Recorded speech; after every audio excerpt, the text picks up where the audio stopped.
Hey, what's up, everybody? So we're here early, seeing John Wick 4, and, only thing I'm expecting out of this movie is it just to be a good time, because the last ones were all good times. I know some people have said the third one, the ending's kind of hokey, but the whole movie in general is so much fun that I really like all of these movies. It's weird to have a series that's just this good and this consistent. So, see the freeway there in the background. But yeah, so we're going in there, and I guess I'll see you in a bit and give you my review after the movie. Hey, what's up, everybody? It's actually been a little bit longer than a day since I've seen John Wick Chapter 4, and I just finally got around to getting the time to actually do a recording of all of my thoughts and everything like that on this movie. I do want to say that there probably will be some spoilers. I'm going to try to be as spoiler free as possible, but there might be minor things. I'm not going to talk about the ending. I'm going to talk about things with the ending, but not exactly what happens at the end of the movie, just because I want to kind of get everything out of here. First off, let me say that if you have been a fan of this series or just a fan of action movies in general, go see this movie. It is so much fun. Yeah, it's long, okay, with trailers and commercials and all of the shit that goes into the theater nowadays. It's like 3 hours and 20 minutes. I think the movie was posted, well, quote unquote, starts at 11:15, and then we got out of the movie at like 2:30. So it was long, long, long, long, long time. But I didn't feel anything while watching the movie. I didn't think that it was super long. I didn't feel like it was slow. The only time it felt like it was slow was like a little bit in the beginning of the movie, but not really anything afterwards. And the last like hour of the movie is just so intense and so much fun that I just forgot about everything. The whole time in Paris is just so fucking cool, and I was just absolutely floored. And so this takes place right after the ending of John Wick 3, where he's trying to leave the table, get all resolved and everything like that. And I've got a cat here on my lap that she's deciding that this is the time to come over here. So sorry about the tail. But I it's amazing. It's not just that the action stuff is amazing. That's one of the reasons why you're going to go to these types of movies, right? That you're going to go to a John Wick film is because you want to see these badass action scenes. You want to see Keanu Reeves kicking ass as John Wick.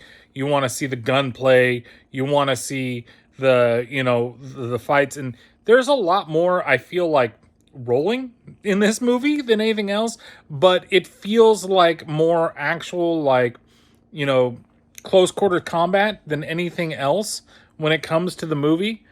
There's that tail again because she wants her attention right now. But it really, like, it stresses, and I know that some people were just like in the beginning because like they didn't necessarily realize the whole thing with the Kevlar suits that they wear so they can like block the bullets and shit like that. And seeing a lot of the guys like do this and blocking a bunch of stuff. Some people like, oh, especially Patrick's sister, where she was just like, oh my God, I can't believe this. This is so fucking stupid. Blah, blah, blah. I'm like, just be quiet and watch the movie and enjoy. Like, you obviously don't remember the other movies. Why are you even here?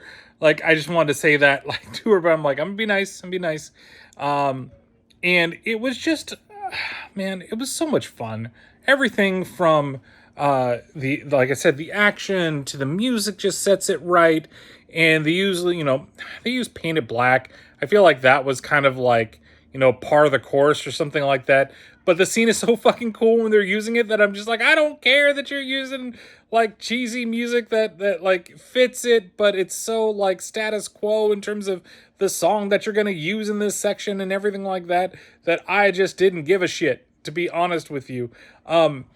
Framing in this movie is fucking amazing. I cannot believe how well these scenes are just set and they're framed. Color is so goddamn amazing in this movie. When they first go into Japan and they're looking upon the streets there, and you're getting the water and the reflection from all the neon and everything like that, so fucking cool and so fucking stylish that it really does set the bar extremely high for action movies. And Yeah, there is. Make sure that you stay through the credits all the way to the very end because it kind of sets up where they're going with the series after this and what they're going to do. Because, there's things that happen in it, and you're kind of like, well, can they do another one of these movies? Well, yeah, it just doesn't have to be, with all the characters that are there, right? And it's so funny too because he goes to Berlin at one point and he has to get sponsored to do what he needs to do, and so to get back in good graces with the family that he left, he has to kill somebody. And the person that is there, the moment that I saw the guy, I'm like, oh my god, that's Kyle from Back in Time podcast. That's like automatically the exact thing that I was thinking. I leaned over to Patrick. I'm like, look, it's Kyle. He's like, what? I'm like, he's Kyle. He's like, holy crap, it is. And it was just so funny. But I was there's it has so many funny parts, and I wasn't totally into like the blind samurai-ish guy, the blind assassin that's there. But as the movie moved along, it was really cool, and it was cool to see like little things like him using doorbell like sensors to like know where people are and do those things and actually like see the lay of the land and stuff and actually use his hearing. Like it was cool. And the only character that was kind of like I really like the character. Like he's pretty good, but is he needed? Is the guy with the dog? The guy he's nobody. Um, I think that the character was really cool, but like the movie could have not used him. Like I think that would have been something that didn't necessarily need to be in there. Oh my god, the whole fight in the house. They go into this like top down like view of it, like you're watching like it definitely reminded me of a video game, and it reminded me of like some of those types where like you're going through. The only one I can think about right now for some reason is the Killzone on Vita, where you're on a top down. It's almost like a twin stick shooter type thing, but you're looking at that, and he takes a shotgun that has fire's breath ammunition with it, and he's just blowing through walls and fucking setting people on fire. It's so goddamn beautiful and so cool. And it's not just, like I said, it's not just the action that's cool about it. It's the colors that come out of it, that it's these dark blues, and so that the reds, because it's so dark, the reds when the fire comes out of the gun, that it's just like it's a stream of beauty that just comes out of there. And everything is so like perfectly stylized, and it has the right amount of dialogue in it to just get you from this scene to that scene and to get you understanding what's going on. And in action movies in general, you don't need a whole lot of dialogue, you don't need a whole lot of big like play moments, and you don't need these big like convoluted characters. Bill Skarsgård is great as the main antagonist, the Marquise in this movie. I do wish that we got to see something from him. I'm not going to say what it is, but I think that his storyline is perfect and from start to finish in the way it is because of the character that he is. And I think how he got to the position he was and where he kind of views himself now, it works really, really well. It really does. And like I said, it is like a ballet of action. It just seamlessly moves through, and I know that everybody is, again, going to Patrick's sister, like him, just John Wick just getting beaten to shit, but still getting up and still going through and still killing more guys and going through waves and waves of people.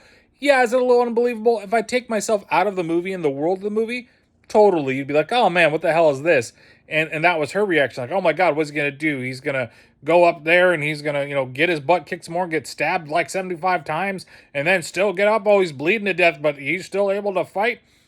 Yeah, if you've never watched any of the John Wick movies, it's not that he is like this imperturbable, immovable, immortal like type of guy. He gets his ass kicked constantly in these movies, but he's just got this sheer determination to do exactly what he needs to do that kind of gives him that adrenaline and that boost to keep going and keep fighting, because he's fighting for what he needs to do.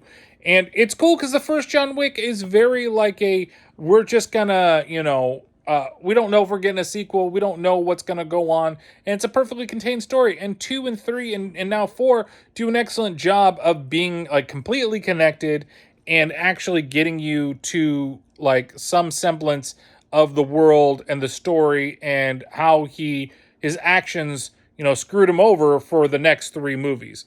So if you really have enjoyed these movies so far, please go see it. You do yourself, and it is a disservice to yourself if you're not going to see it in the theater.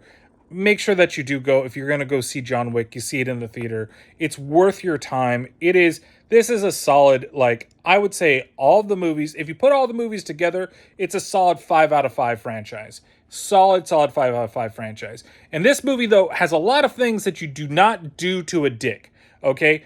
All the time. Between dogs, between bullets, between punching, between stabbing, all those things you do not do to a dick. I'm sorry, John Wick, you just can't. But if I'm gonna rank these, like if I would say that my favorite is still the first one. I think the first one is the best one out of all of them because it was new, fresh, exciting, and they've only compounded upon that. And that one is a solid 5 out of 5. But number 4, I'm going to say it's another solid 5 out of 5. There are so many things that fire belching shotguns. 5 out of 5 fire belching shotguns. It is just so much fun, so beautiful that it's hard not to be there. And it's going to be my second favorite. Then 2, then 3. 3 has one of my favorite fucking scenes in the entire with the horse. That is one of my favorite scenes, but the ending of that is just gets a little, but it's still a solid 4 out of 5 horse beatings. Not beating the horse, but the horse beating the crap out of people. And I would say number 2 is also a solid 4 out of 5 as well. And you just have these, they're just fun. And Keanu doesn't have to do much. He doesn't even have to say much. It's amazing the gunplay that he does. It's amazing just the close quarters combat that he does. And I really think that this is my favorite. Yes, Ace, I know it's your favorite too. Yeah, he's over here relaxing. But it is definitely worth your time. So make sure that you see John Wick Chapter 4. I hope I didn't spoil too much on it. No story points, anything like that. And Ace, because he would be very upset with me if I spoiled more. Wouldn't you, Ace? Wouldn't you? Yeah, you'd be very upset with me. And so would a lot of people in the audience, too. I think Luna would also be... Would you be mad at me? Mad at me, Luna? No? See? She's there, too. I'm just surrounded by fucking pets is all I really am right now. So go out, see John Wick 4, enjoy yourself, and make sure that you take care of yourselves and each other, and check out the Terrible Terror podcast. Available now.